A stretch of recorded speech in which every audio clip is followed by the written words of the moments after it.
অপেক্ষার প্রহর শেষে বাংলাদেশের মাটিতে পা রাখছেন পাকিস্তানের জনপ্রিয় গায়ক রাহাত ফাতে আলী খান। রাতে ঢাকায় পৌঁছাবেন তিনি।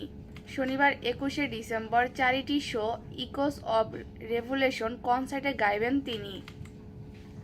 আয়োজকরা জানান, শুক্রবার 20শে ডিসেম্বর রাত 10টায় ঢাকায় শাহজালাল আন্তর্জাতিক বিমানবন্দর রাহাত ফাতে আলী খানের বিমান অবতরণ করবে।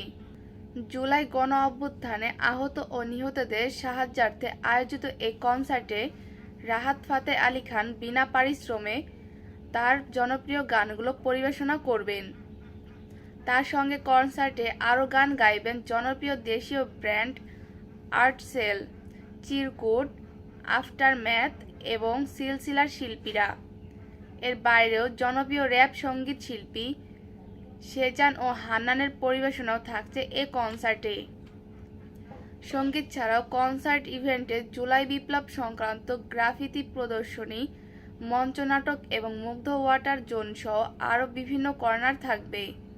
ছাত্র জনতা জুলাই অভ্যুত্থানে আহত ও নিহতদের সহায়তার জন্য কনসার্টের টিকিট বিক্রির সব অর্থ শহীদ জুলাই স্মৃতি ফাউন্ডেশনে দান করা হবে। রাজধানীর আর্মি স্টেডিয়ামে অনুষ্ঠিত হবে কনসার্টটি।